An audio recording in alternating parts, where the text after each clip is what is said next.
안녕하세요. 천안에 사는 45세 여성입니다. 저는 30대일 때 40대가 오는 걸 막연히 무서워했던 사람입니다. 그런데 벌써 머지않아 50대를 앞두고 있는 지금은 이상하게 평온합니다. 아무래도 제가 평범하지 않은 파란만장한 삶을 살아서 그런가 봅니다. 오늘은 감히 어쩌면 저보다 인생 선배님들 앞에서 제가 그동안 살아온 제 인생 이야기 한번 털어놓으려 합니다. 오늘 제 사연 함께 들어주시고 아낌없는 응원과 여러분의 생각 많이 남겨주시면 정말 감사하겠습니다. 그럼 제가 많은 힘을 얻어갈 것 같습니다. 저는 남들보다 조금 늦은 나이에 결혼을 했습니다. 결혼을 늦게까지 못한 특별한 일이나 아픈 사정이랄 건 따로 없었습니다. 그냥 일하면서 바쁘게 살다 보니 남들 결혼할 때 못했고 정신 차려보니 제 옆에는 그렇다 할 짝이 없더라고요. 만약 과거로 돌아간다면 저는 사랑을 마음껏 할 것 같아요. 사랑하는 것도 짝을 만나는 것도 다 좋은 때가 있다고 생각하거든요. 남편은 제가 37살일 때 처음 아는 사람 소개로 만났습니다. 그는 39살이었고 저보다 2살 연상이었습니다. 30대 적정 나이를 넘어가면 아무래도 짝을 찾기가 쉽지 않잖아요. 주변에 일단 싱글인 사람이 별로 없는 건 둘째치고 나이가 있는 만큼 다들 보는 눈이 높아지니까요. 그런데 이상하게 남편과 저는 첫눈에 서로를 마음에 들어 했습니다. 첫 만남부터 좋았지만 아무래도 둘 다 40대를 바라보는 적지 않은 나이라 20대 때처럼 막 스파크가 튀고 불타오르는 연애를 한 건 아니었어요. 그 대신 저희는 굉장히 안정적이고 편안한 연애를 했습니다. 연륜이 있으니 서로가 싫어하는 행동을 굳이 하지 않았고 서로를 무척이나 배려하면서 만났습니다. 적어도 연애할 때까지는요. 결혼도 연애처럼 그렇게 심플한 관계였으면 얼마나 좋았을까요? 저희는 그저 그런 스쳐 지나가는 가벼운 만남은 아니었지만 그렇다고 해서 처음부터 결혼할 마음으로 사귄 건 또 아니었어요. 그런데 몇 번 만나고 금방 이런 생각이 들기는 했습니다. 저 사람이랑 나 지금 이렇게 서로 잘 맞고 편한데 만약 결혼을 하게 된다면 어떨까 하는 생각이요. 저는 상대방이 부담스러워할까봐 따로 내색하지 않고 속으로 생각했어요. 그런데 신기하게도 그 사람 역시 그때 저와 같은 생각이 들었나 봐요. 조심스럽게 제게 말을 꺼내더라고요. 그러지 말고 우리 더 늦기 전에 결혼하는 게 어때? 지금이랑 달라질 건 크게 없을 거야. 우리 지금처럼 편안하고 안정적이게 만나자. 난 이렇게 따로 시간 내서 각자의 집에서 만나는 거 말고 우리만의 공간을 만들어서 언제나 함께이고 싶어. 싫어? 내키지 않아? 미안해요. 나 섣불리 대답 못하겠어. 당연히 나도 안정적인 게 좋아. 그런데 결혼은 아무래도 연애랑 다르게 당장 생각해야 할 게 많잖아. 아이 문제도 그렇고 조금 머리가 아프네. 아이? 분명 결혼하면 어른들은 아이 바라실 거야. 근데 난 아이 낳을 생각 전혀 없거든. 지금 급하게 가진다 해도 이미 노산이라서 나도 아이도 건강하리란 보장이 없으니까 무섭기도 하고. 에이, 그런 거라면 걱정하지 마. 아이는 안 낳아도 돼. 난 그저 더 나은 우리 둘의 삶을 위해서 결혼하고 싶은 거니까. 그게 우리랑 어른들 입장은 다르니까. 딩크에 대해서는 각자 알아서 문제를 처리해보자. 당신은 당신 부모님만 설득하면 돼. 난 우리 부모님한테 잘 얘기할 테니까. 그럼 이제 우리 결혼에 아무런 문제 없지? 그게 가능할까? 가능하게 해야지. 남편은 원래부터 자기는 아이를 별로 좋아하지 않았다며 결혼 후 딩크족으로 살겠다며 제게 약속을 했습니다. 저는 아이를 좋아했지만 현실적으로 저희 나이가 맘에 걸렸죠. 그리고 혹시나 각자 부모님께 설명한다 해도 어른들 입장은 다를 수 있으니 예비 시부모님 인사드리러 가는 자리에 잔뜩 긴장하고 말았어요. 그런데 남편은 본인이 내뱉은 말처럼 알아서 잘 해결해뒀더라고요. 수지 씨, 애를 안 낳고 싶다면서요? 네. 엄마, 수지 씨만 그런 게 아니라 나도 같은 생각인 거 아시죠? 그래, 알지. 아이고, 아이 근데 수지 씨 왜 이렇게 긴장했어요? 긴장 풀어도 돼요. 난 우리 아들 수지 씨 만나서 이렇게 결혼하는 것만으로도 너무 기뻐요. 요즘 세상에 애 안 가지면 뭐 어때요? 둘이 예쁘게 살면 되는 거지 뭐. 안 그래요, 여보? 우린 아들 평생 장가가는 모습 못 보고 죽는 줄 알았잖아요. 그래요. 수지 씨, 우린 며느리가 싫다는 일 강요할 생각 주어도 없어요. 물론 손주 있으면 좋기는 하겠다만 안 낳고 싶다면 그 의견도 존중해요. 결혼 같은 거 하고 싶지 않다던 내 아들이 단번에 결혼하고 싶은 사람이 생겼다 해서 나랑 우리 집사람이랑 많이 놀랐었어요. 이렇게 직접 보니까 아들이 잘 선택한 것 같네요.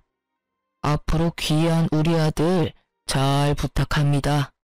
네, 아버님, 어머님, 저도 잘 부탁드립니다. 수지씨, 내 말 맞지? 우리 엄마 아빠 열려있으신 분들이야. 꽉 막힌 옛날 사람들 아니라고. 그러니까 나 믿고 따라와줘. 네, 성범씨. 그렇게 저희는 양가 부모님의 축하를 받으며 결혼을 준비했습니다. 왜 애를 안 낳냐 하는 비난이나 우려는 없었어요. 그저 애가 대수냐, 너네 행복하면 됐다, 드디어 늦게라도 장가를 보낼 수 있어서 마음이 놓인다 등등 양가 어른들의 격려와 응원을 들으면서요. 남편과 저는 1살 더 먹기 전에 하루라도 더 젊은 날 결혼식을 하려고 발등에 불이라도 떨어진 듯 결혼 준비를 급하게 했습니다. 그래서 교제한 지 1년도 안 되어 결혼에 꼴이 나게 됐습니다. 만약 제가 젊은 나이였으면 다들 성급하게 준비하는 거 아니냐며 주변에서 말을 보탰겠지만 나이가 있는 만큼 주변에서도 축하만 했지 별말 없었어요. 저도 남자가 거기서 거기지 하며 큰 걱정은 없었고요. 하지만 늦을수록 더 신중해야 했다는 걸 뼈저리게 느끼고 후회했습니다. 저희 남편은 대기업 회사원이었는데 세금 떼고 월급이 500만 원 좀 넘었습니다. 제가 생활비를 얼마씩 달라고 얘기한 적 없는데 남편은 알아서 넉넉하게 꼬박꼬박 생활비를 잘 줬어요. 저는 원래 학원에서 아이들을 가르치는 선생이었는데 결혼 후 그만둬서 모아둔 돈 외에는 이렇다 할 수입이 없었거든요. 애도 안 낳으니까 시간도 남으니 맞벌이 하려고 했지만 시부모와 남편이 맞벌이를 강력하게 원하지 않았습니다. 아가, 여자는 내조만 잘하면 된다. 굳이 바깥일 안 해도 된단다. 여보, 나 못 믿어? 여보 하나쯤은 내가 먹여 살릴 수 있어. 이렇게 남편과 시부모는 결혼 후 제가 바깥일 하는 걸 원치 않았습니다. 그들은 제게 응당 여자는 집안 살림만 잘하면 된다고 말했죠. 그렇다 해서 저는 다시 일을 못하게 된다는 보통의 경력단절 두려움은 없었습니다. 얼마든지 아이들 가르치는 일은 다시 할 수 있으니까요. 남편은 제가 일 안 하는 대신 어느 정도 내조를 원했습니다. 그렇다고 남편이나 시부가 제게 엄청 유별나게 구는 것도 아니었어요. 그래서 저는 그냥 남들처럼 평범하게 집안일하고 밥하고 그렇게 살았습니다. 남편 성격은 그 정도면 다정한 편에 속했고 저희는 각자 서로 맡은 일들을 해내며 감정 상하는 일 없이 잘 지냈습니다. 그래서인지 다행히 결혼하고 근 3년간은 평화로웠네요. 처음엔 남편 말대로 연애 때와 크게 바뀐 것은 없었고 오히려 저희 사이는 결혼이라는 결속으로 저희 관계는 더욱 안정을 찾은 듯했어요. 그런데 가끔 저에게 향하는 말은 아니었지만 평소 조금 거슬렸던 남편의 언행은 분명 있었습니다. 여보, 빨리 와서 TV 속 저 여자 좀 봐. 어디 여자가 말이야. 어른 말씀이면 하늘같이 알고 무서워해야지. 시부모한테 저 대드는 모양새 좀 봐. 정말 드세다. 그리고 어른들이 그러라면 군말 없이 알겠습니다. 해야지. 저 여자는 저럴 거면 결혼을 왜 한 거야? 난 처음부터 안 봐서 모르겠네. 저게 지금 무슨 상황인데? 보니까 저 며느리라는 여자가 시어머니 말을 죽어도 안 들어. 냉장고 정리 좀 해야겠다고 한마디 했다고 시어머니한테 간섭하지 말라는 거야. 아니 감히 하늘 같은 시부모님한테 말이야. 방송이잖아. 저런 거 다 대본이라더라. 너무 열내지 마. 근데 나는 온다는 연락 없이 비밀번호 치고 매일 냉장고 검사하러 오는 시어머니 쪽도 좀 이해 안 가네. 뭐? 뭐야? 당신도 같은 상황이면 저럴 거야? 에이, 우리 어머님은 안 그러시잖아. 아니, 그러니까 만약에 말이야. 나는... 에이, 잘 모르겠어. 당신은 왜 TV 보다가 괜히 나한테 그래? 남편은 드라마 속 허구 상황은 물론 실제 고부 갈등이 나오는 방송을 보면 꼭 그렇게 시무편에 서서 차별적인 말들을 덧붙였어요. 그럴 때마다 저의 생각을 물어보는 남편에게 마냥 솔직하게 속내를 다 말할 수는 없겠더라고요.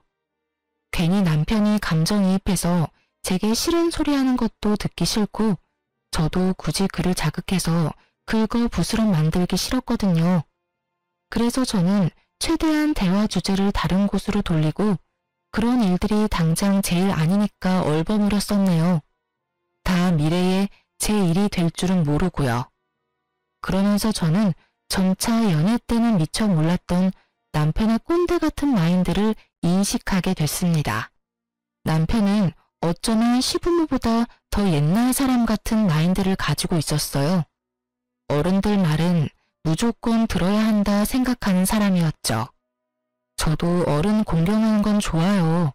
하지만 남편은 소위 요즘 말로 꼰대 같았어요. 시부모 역시 앞서 잠깐 말씀드린 것처럼 여자는 내조하는 걸 중시했고 남자는 밖에서 돈만 벌면 된다는 옛날 사람들이긴 했어요. 그렇지만 저희 남편만큼은 심하진 않았어요.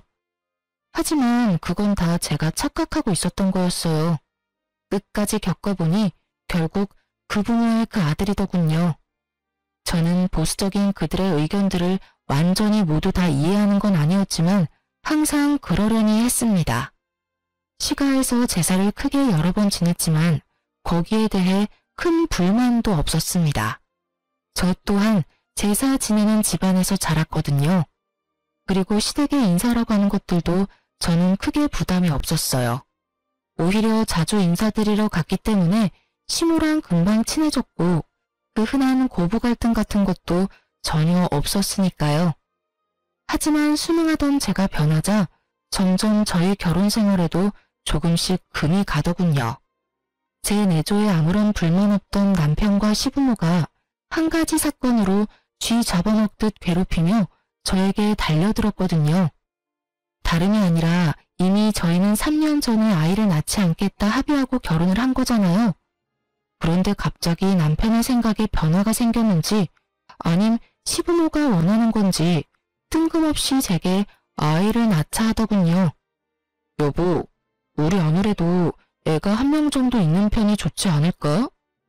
어? 아이? 갑자기 무슨 말이야 그게. 우리 결혼하기 전에 분명 아이 안 낳고 딩크족으로 살기로 했잖아. 그랬었나? 뭐 그랬어도 지금은 생각 바뀐 지 오래야. 나이 들어갈수록 왜 이렇게 애들이 귀여워 보이는지 모르겠어. 나도 이젠 조카 바보 말고 아들 바보, 딸 바보 하고 싶다. 여보, 우리 노력 좀 해보자. 엄마한테 보약 좀 지어달라 할까? 에이, 큰일 날 소리 하지 마. 애 낳기에는 이젠 너무 늦었지. 40 넘어서 그게 무슨 소리야? 정말 난 싫어. 뭐? 자기 혹시 애 혐오해? 아니, 혐오라니. 내가 혐오하면 조카들 예뻐하겠어? 그래, 다행이다. 혐오하는 거 아니지? 그래, 당연하지. 난 그냥 노산의 위험이 싫을 뿐이야. 괜찮아, 괜찮아. 그냥 1명 낳자. 뭐? 지금 자꾸 뭐가 괜찮다는 거야? 아니, 당신이 낳고 싶다 해서 애가 바로 나아지는 게 아니잖아. 게다가 내가 위험한 건데 당신이 뭐가 괜찮다는 거야? 아니, 당신 나랑 같이 부부로 살면서 이제 내 성격 잘 알 거 아니야? 설마 아직도 내 성격 모르겠어? 다들 결혼 전에는 당연히 서로 듣고 싶은 말만 해주고 보기 좋은 모습만 보이려고 내숭부리잖아. 나도 그랬던 것뿐이야. 근데 이제 난 당장 아이가 필요해. 도대체 몇 번을 말하게 만들어? 여자라면 그런 리스크들을 감수하는 게 당연하잖아. 당신은 애가 뭐 물건이야? 생명 이야기 하는데 뭘 그렇게 마트에서 물건 고르는 것 같은 뉘앙스로 말해. 당신 뭐 필요하다고 말하면 애가 바로 생기냐고. 그리고 진짜 말하는 거 너무 웃기잖아. 나보고 리스크를 감수하라고? 당신 만약 나 애 낳다가 죽기라도 하면 어쩔 건데. 나 지금 엄청 무서워. 난 분명히 노산 싫다고 말했었잖아. 나 이 결혼 당신만 믿고 한 건데 갑자기 나한테 임신을 강요하는 느낌이라 좀 당황스럽다. 내가 당신이랑 결혼한 이유는 말이야. 딱 한 가지야. 난 우리 엄마 아빠한테 나 닮은 손주 안겨드리고 싶어. 그거 아니었음 난 평생 혼자 살았을 거야. 그게 다 무슨 소리야. 전엔 그런 말 나한테는 안 했었잖아. 그야 거짓말한 거지. 그렇게 내가 딩크하자고 밑밥 깔아놔야 당신이 거부감 없이 나랑 바로 결혼할 테니까. 뭐? 진짜 이기적이다. 어떻게 그런 거짓말을 해. 난 싫어. 절대 애 안 낳을 거야. 앞으로 나한테 그 어떤 기대도 하지 마. 당신 말 듣고 내가 딱 결심했어. 아이씨, 그럼 네가 우리 엄마한테 가서 말해봐. 애 안 낳을 거라 못 박으라고 네가 직접 말이야. 못하지? 못하겠지? 당신 정말 책임감 없다. 내가 알던 그 남자 어디 갔어? 아니, 그 반대야. 책임감이 있으니까 아이 낳자고 하는 거지. 그 후로 저희는 아이 얘기만 나오면 서로 토시 하나 안 틀리고 매번 똑같은 레파토리로 말싸움을 하곤 했습니다. 저는 절대 못 낳는다였고 남편은 무조건 낳아야 한다였죠. 남편의 집요함이 통하지 않자 얼마 안 가 시부모까지 대놓고 임신 압박을 주더라고요. 너희는 아직까지 아무런 소식 없냐? 네? 빨리 낳고야 싶죠.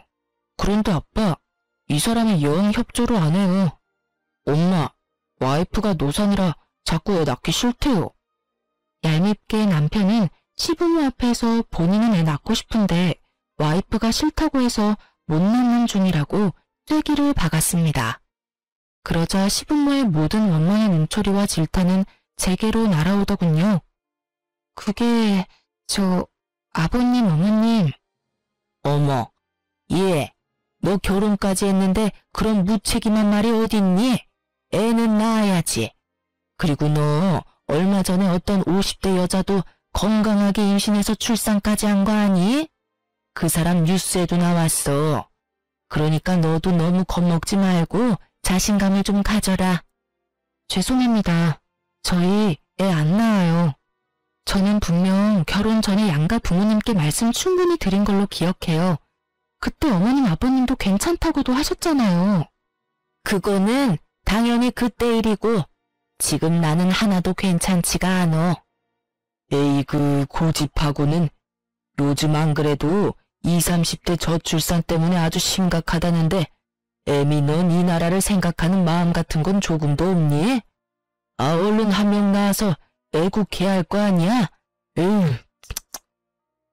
시모에 이어 시부가 제게 애국심이 없다며 혀를 끌끌 찼습니다.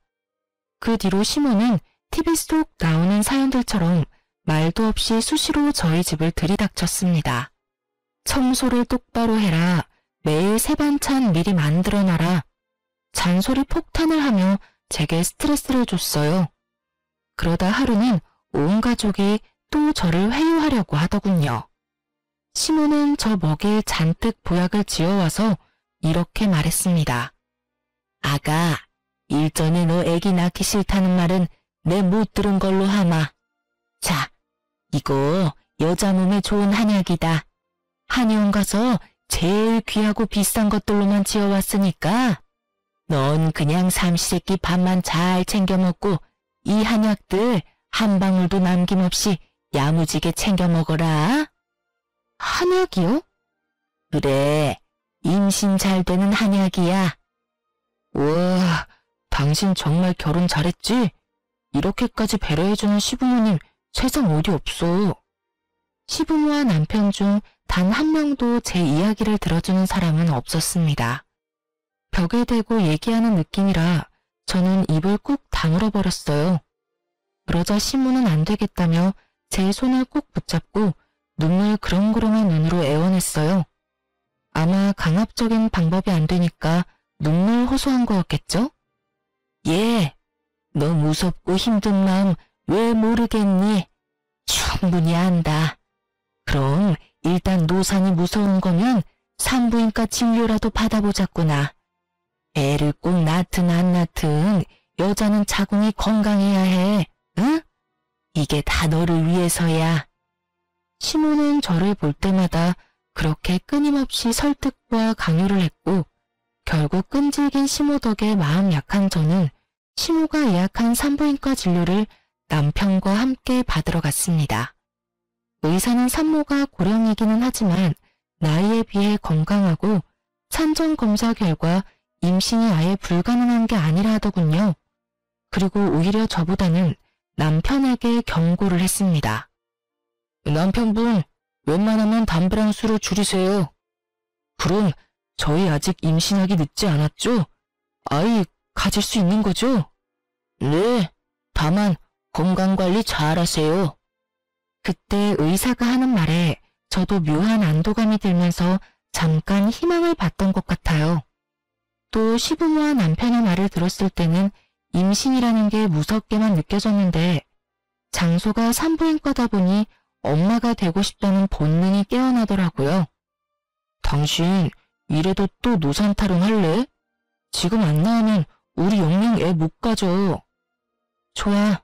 그 대신 딱 한 명만 낳는 거야? 정말? 절대 고집 안 꺾일 것 같더니 이렇게 쉽게 꺾였어. 고마워 여보. 저는 나름대로 큰 결심한 건데 그 순간에도 제게 꺾였다라는 과격한 표현을 쓰는 남편이 한편으로는 좀 못나 보이기도 했습니다. 그런데 사실 친정아빠도 그즘 손주 보고 싶다고 자주 말했었고 저도 티는 안 냈지만 신우가 낳은 시조카 크는 모습 보면서 마음이 혼란스럽긴 했어요. 시조카가 3살인데 너무너무 귀여웠거든요. 시조카도 그렇게 귀여운데 제 자식이면 도대체 어떤 감정이 들까 궁금했습니다. 잘 생각했다. 아가, 정말 잘 생각했어.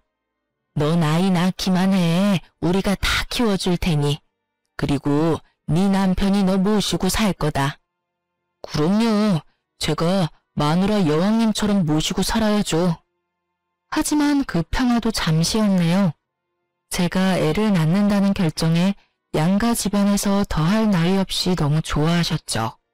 물론 저희 친정엄마는 노산이라 제 건강 걱정을 많이 하셨고요. 시모는 저를 잘 보살피겠다며 저희 엄마를 안심시켜줬어요. 그리곤 제게 본격적으로 임신 준비를 해야 한다며 앞으로 손주 생길 때까지 최선을 다해 제 건강만 생각하라고 신신당부했습니다. 시댁 행사는 물론이고 제사 전부 오지 말라더군요. 스트레스 받으면 아이가 안 찾아온다고요.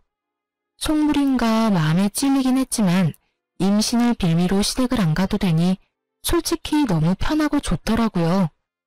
아가, 첫째도 건강, 둘째도 건강, 셋째도 건강. 몸도 마음도 건강해야 아기가 찾아온단다. 앞으로는 내 말만 들어. 그럼 애는 금방 생길 거다. 네, 어머님. 넌 참 복 받았어. 그치? 네, 어머님. 챙겨주셔서 감사합니다. 그럼. 나 같은 시어머니 어디 없다. 그런데 시모는 점점 제 생활 모든 것을 컨트롤하려 했어요. 이유는 모르겠으나 가까운 국내 여행도 못 가게 했으니까요. 여행을 간다고? 안 된다. 부정타. 네? 부정 탄다고요? 하지만 가까운 곳인데?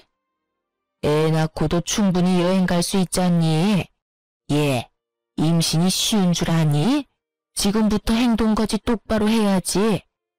저는 아직 임신도 안 했는데 시모는 도대체 뭔 생각으로 여행도 못 가게 할까?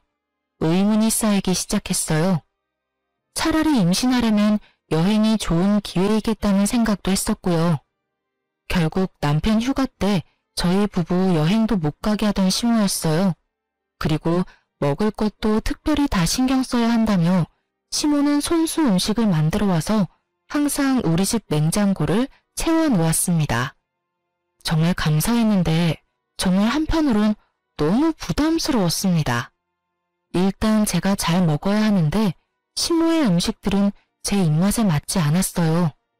하지만 늘 뭘 얼마나 먹었는지 체크하는 시모 덕에 저는 신경이 곤두섰죠. 그리고 무엇보다도 제가 임신을 한 것도 아니고 이 모든 게 임신 준비하는 과정이었으니까 좀 유별나다 싶었습니다. 처음 몇 개월은 정신없이 지나가서 조바심이 안 났는데요. 임신 준비한 지 1년이 다 되어가도록 깜깜무소식이니 저는 점점 불안했어요.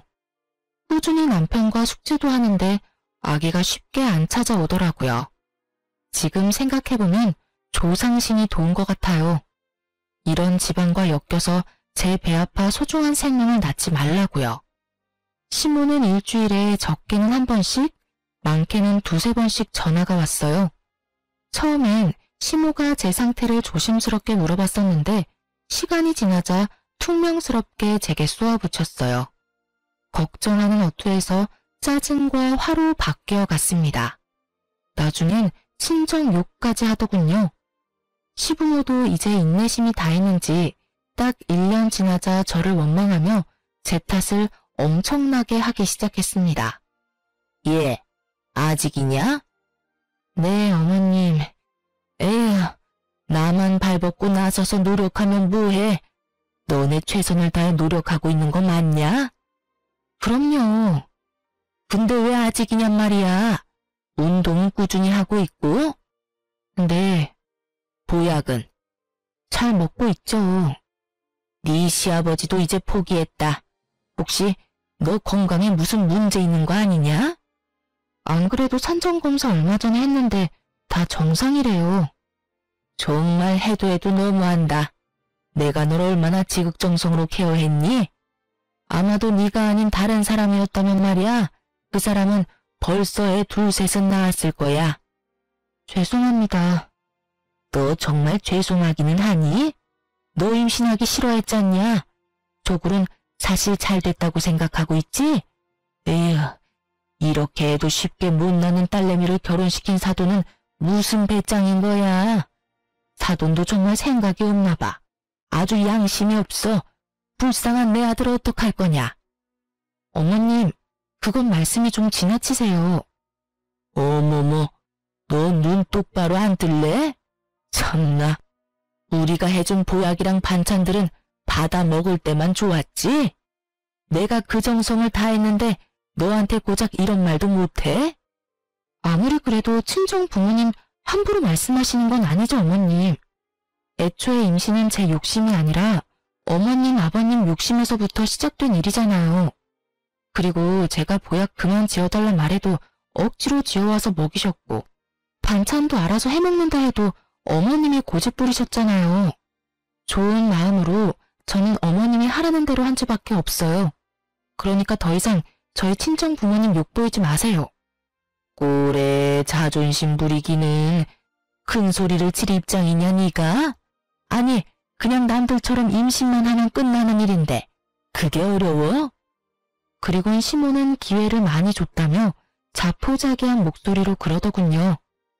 에휴, 됐다. 애는 됐어. 더 이상 희망 고문 당하기 싫다. 아무래도 너라는 그릇이 잘못됐어. 임신은 글러먹은 것 같다. 아이고, 그동안 너한테 쏟아부은 내 시간과 정성, 돈 아까워라. 예, 요새 네 신우 고깃집 일손이 모자라. 이제 난 너 포기했으니 거기 가서 일이나 좀 도와라. 네? 무슨 말씀을 그렇게 심하게 하세요? 내가 심해? 네가 더 심하지. 얘, 너 솔직히 내가 많이 배려해줘서 그동안 제사도 혼자 쏙 빠지고 시집와서 네가 한 게 뭐가 있냐? 요즘 인건비가 금값이라는데 가족끼리 도와야 하지 않겠냐? 내가 너한테 쓴 돈이며 시간이 다 얼마야? 돈으로 환산해봐라. 그거 내 딸한테 다 갚아. 밥은 줄 테니 돈은 바라지 말고 무급으로 일해라. 네가 여태 누린 것들 말이야. 눈에 보이지 않아도 다 빚이야. 빚이요? 웃어? 이게 정말 정신 못 차리네. 네, 웃기네요. 어머님 결국 이러시려고 애 낳기 싫다는 저 들들 볶으신 거였어요? 너 뭐라고 했냐 지금? 싫습니다. 저 아가씨 가게에서 노동하려고 이 결혼한 거 아니에요. 애초에 어머니한테는 제가 애 낳는 수단 그 이상도 그 이하도 아니었나요? 저는 그래도 한 가족이라 생각했어요. 참나 끝까지 자존심 부리네. 못하겠으면 당장 내 아들이랑 이혼해라. 이게 어디서 감히 받기만 하려 해? 고깃집 도와주는 게 뭐 어렵다고 정말. 시모가 친정을 들먹이며 선을 넘기 시작할 때 고민할 것도 없이 이 집안과 연을 끊어야겠다 마음먹었어요. 그날 저는 남편을 시댁에 끌고 가 당당하게 소리쳤어요. 저희 이혼하겠습니다. 애 안 낳기로 합의하고 결혼했는데 갑자기 애 낳으라고 온 식구가 강압적으로 난리치던 것도 억울하고요. 이젠 애 못 낳는다고 구박하는 거 더 이상 저도 못 참겠어요. 너 지금 무슨 형태야? 어머님이 말이야. 나 임신 못하는 그릇이래. 그러니까 아가씨 부부 고깃집 가서 무급으로 일이나 도우라잖아. 여태까지 내가 시가 식구들에게 빚만 졌으니까 몸으로 갚으라고. 그래서 그게 뭐? 진짜 이혼한다고 할 줄은 몰랐는지 시부모 꽤 당황하더라고요. 하지만 시부모나 남편이나 끝까지 절 무시했습니다. 그래, 이혼하자. 엄마 말이 다 맞는 말이구만. 뭐? 너도 끝까지 참 쓰레기구나. 처음부터 나 속여서 결혼한 거 보면 답 나온다. 저런 부모 밑에서 뭘 배웠겠니? 뭐? 근데 이게? 남편이 제게 달려들자 시부모는 더럽게 엮이지 말라면서 그를 말리더군요. 집도 우리 아들이 했고 해온 거 없는 넌 그냥 그대로 몸만 나가면 된다. 아니요. 제가 해온 혼수는 다 가져가야죠. 독한 것. 저는 결혼 전에 해온 혼수를 이삿짐 센터 통해서 전부 친정에 옮겼습니다. 친정 부모님한테는 내막을 자세하게 얘기는 못했지만 이혼한다고 말씀드리니 두 분 다 알겠다고만 했어요.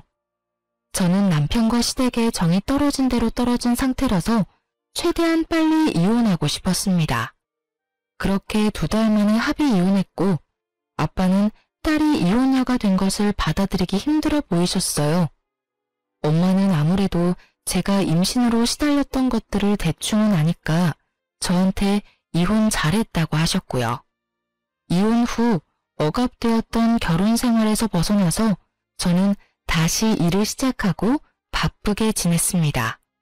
그러던 어느 날 전 남편을 소개해줬던 지인에게서 연락이 왔어요. 그놈 재혼한 거 알아? 재혼했어? 내가 미안해. 그런 놈인 줄도 모르고 소개시켜줘서. 전 남편이 저랑 이혼한 지 1년도 안 돼서 재혼을 했다고 하더군요. 저는 지인에게 과거의 사람이고 괜찮다 했지만 지인은 정말 그런 쓰레기인 줄 몰랐다고 미안하다 사과했어요. 아니야, 난 괜찮아. 근데 이젠 그놈 내 인생에서 말끔히 아예 지우고 싶어. 근데 있잖아, 그게 다가 아니더라. 그놈 재혼 상대가 글쎄 막 출산한 미혼모라는 소문이 쫙 퍼지더라고. 재혼한 지 얼마 안 됐는데 갓난아기 데리고 다니는 걸 본 사람이 있나 봐. 그래서 알아보니까 그 미혼모가 내 대학 후배더라. 세상 참 좁지? 그리고 지금부터 내가 하는 말 잘 들어야 해. 너무 충격받지 말고. 들어보니 지인의 대학 후배인 여자는 어느 날 갑자기 배가 부른 상태로 나타났대요. 점점 배는 불러오는데 누구랑 결혼한다는 소식은 따로 없고 다들 아기 아빠가 누군지 궁금해했지만 알려주지 않았다네요. 그래서 미혼모구나 지레짐작하고 있었는데 아무 말 없던 후배가 갑자기 결혼한다며 지인들에게 청첩장 돌리며 자기 미혼모 아니라고 해명했다고 하더라고요. 남자친구랑 잠시 헤어졌다가 다시 붙었고 애는 혼자 키우려 했는데 같이 키우기로 했다고요. 네, 그 여자는 사실 제 남편의 상간녀였고 저희가 혼인 관계에 있을 때 남편의 아이를 가진 거였어요. 어쩐지 제가 이혼하자고 할 때 한 번도 붙잡지 않는 남편 보고 조금은 이상하다 생각은 했어요. 설마 여자가 있을 줄이야 생각도 못했네요. 저는 상간녀의 연락처를 얻어냈고 더 이상 바보처럼 당하고만 있지 않으리라 다짐했습니다. 여보세요? 네, 말씀하세요. 저 누군지 알겠어요? 저희 남편 전 부인 아니세요? 내 번호도 알고 있었나 봐요. 그럼요. 바람 맞죠? 맞으면요? 소송해야죠. 맘대로 하세요. 그깟 상간녀 위자료? 우리 어머님 아버님이 다 해결해 줄 거예요. 아, 어이가 없네. 너 인생 그딴 식으로 살다가 천벌 받아. 천벌? 누구한테? 난 지금 너무 행복하게 잘 지내는데? 그래, 벌 받기를 기도하고 기도할게. 호웃음 치는 상간녀와 더 이상 대화가 안 통하더라고요. 상간 소송을 제기하겠다고 내용 증명을 보냈더니 역시나 상간녀 대신 전 남편이 내용 증명 받는지 화를 내며 전화가 오더군요. 여보세요? 야, 너 지금 뭘 보낸 거냐? 보면 몰라? 상간녀 소송 걸었지. 참나, 이제 와서 무슨 상간녀야. 이 눈치 없는 여자야. 우린 벌써 서로 협의 이혼했고 이혼했으면 소송까지 못 가. 너 나 재혼했다는 소식 듣고 많이 배 아팠나 보다. 아님, 너는 그 고생을 해도 못 나왔는데 난 이렇게 쉽게 아빠가 돼서 부럽기라도 해? 혹시 질투? 질투 같은 소리 하고 있네. 알려면 좀 똑바로 알던가. 우리 이혼한 지 1년도 안 됐어. 상간녀가 임신한 사실 하나만으로 당신의 외도 사실은 입증이 된 거야. 외도 사실 알게 된 지 3년까지 상간소송 가능한데 이건 몰랐어? 그럼 좀 조용히 재혼하지 그랬어.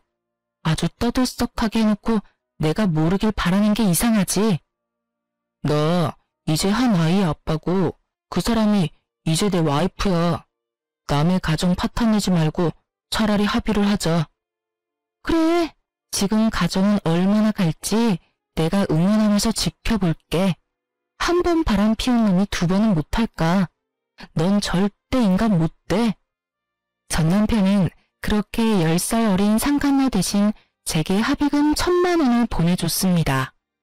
차라리 외도 사실을 제가 처음부터 알았으면 모르겠는데 이렇게 뒤늦게 알고 이혼 다 하고 다시 소송까지 가는 게 번거롭더라고요.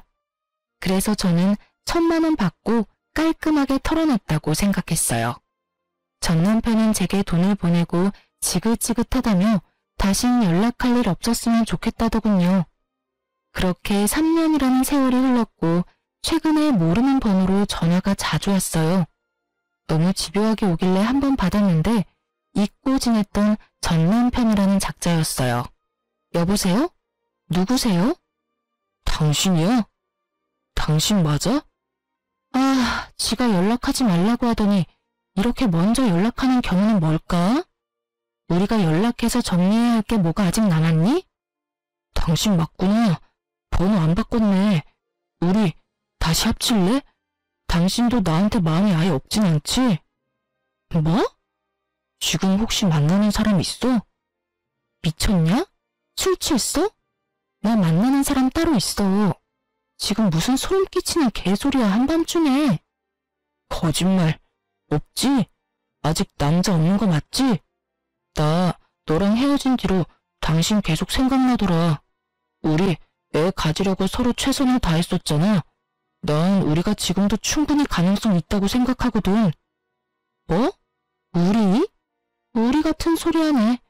그리고 뭐 나랑 헤어지고 바로 재혼했으면서 입에 침이나 바르고 거짓말해.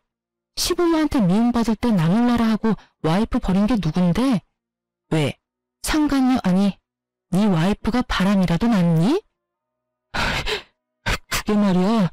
나도 이럴 줄 정말 몰랐어. 사실 애가 이제 4살이야. 근데 내 얼굴이 하나도 없는 거야. 어릴 땐 애들 다 비슷하게 생겼으니까 그러려니 했어. 근데 클수록 내 얼굴이랑 더 달라지니까 부모님이 애 유전자 검사라도 해봐야 되는 거 아니냐고 그러길래 혹시나 싶어서 했는데 불일치로 나왔어. 그 애가 내 애가 아니었다고. 그 여자한테 나도 우리 부모님도 완전 속은 거야. 엄마가 그 사실 알고 미용실에서 바리깡 빌려와서 자고 있는 그 여자 머리 중간을 싹 다 밀어버리고 그 여자 쫓겨났어. 진짜 가지가지한다. 그러니까 여보, 우리 연애할 때 좋았잖아. 나 더 이상 여자들 못 믿겠어. 당신 같은 여자 아무리 찾아도 없더라. 우리 재결합하자, 응?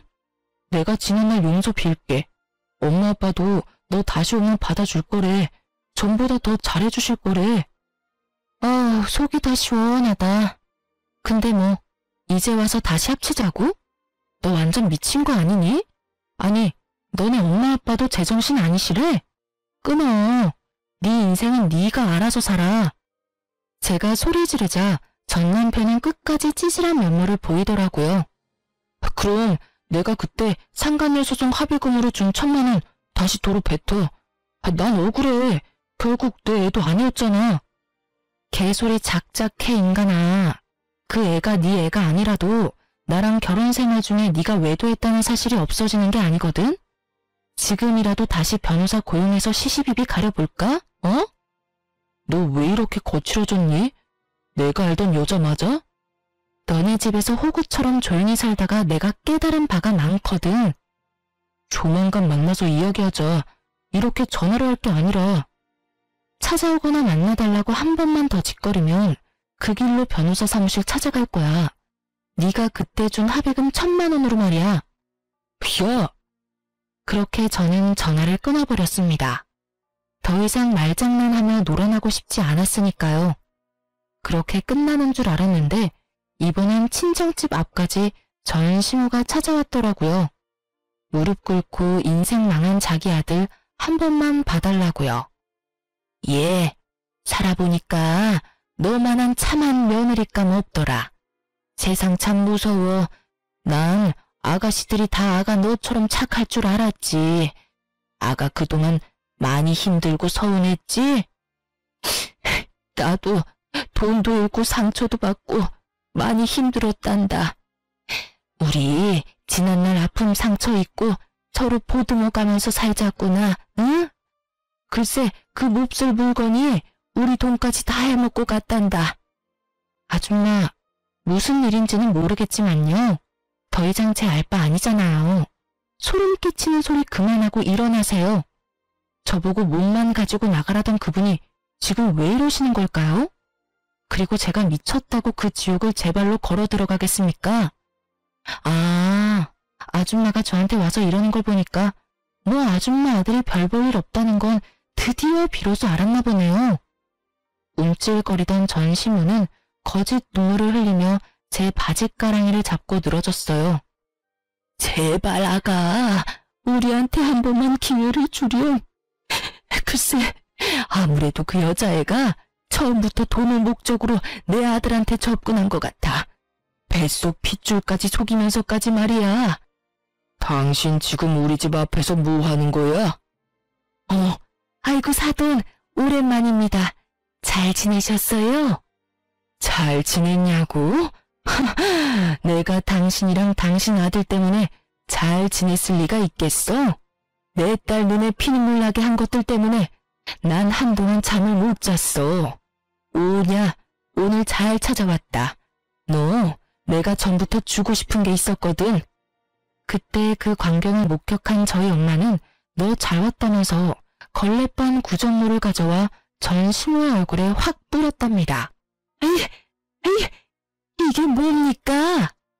뭐긴 뭐야. 지금 당신이 흘리는 그 가짜 눈물만큼 더러운 구정물이지. 냄새가 지독할 거야. 혹시라도 불쾌한 인간들 찾아올까봐 내가 몇 날 며칠을 썩혀놨거든. 아니 사돈. 누구 보고 사돈이래? 경찰 부르기 전에 쏙 꺼져. 못된 여편네야. 그렇게 저는 친정엄마 덕에 시원한 복수를 마무리할 수 있었습니다. 그 후로 전 남편은 지인들 사이에서 나쁜 소문은 무성해지고 평판이 급속도로 나빠졌다 합니다. 또 모임이란 모임은 쪽팔려서 전부 관뒀다고 하더라고요. 정말 쥐죽은 듯이 살다가 상간녀의 진실을 알게 된 후 초스피드로 이혼했다네요. 그리고 아이 핏줄을 속인 것도 모자라 그 상간녀의 친정 부모가 알고 보니 전문 부동산 투자 사기꾼이었다네요. 지방에 있는 땅에 개발 소식이 들어온다며 투자하라며 건의해놓고 개발 가능성이 거의 없는 땅을 속여 팔아서 손해보게 만드는 수법이었죠. 전 시부모 그 전문 사기꾼들에게 홀려서 3천만 원씩 각자 투자했었다고 하더라고요. 땅을 1억도 안 되는 돈으로 살 수 있다고 꼬드기니 사돈이 설마 거짓말이라도 칠까 아니란 마음으로 종잣돈을 전부 투자했나 보더라고요.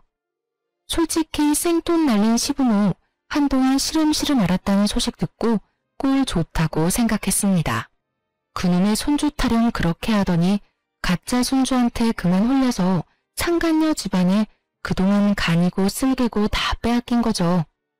전 시부모와 전 남편 보면서 결국 제게 지은 죄가 있으면 다른 어떤 방식으로든 꼭 반드시 업보가 돌아온다 생각했습니다. 제게 상처 주고 저를 내쳤던 그들이 평화가 깨져서 너무 행복했어요.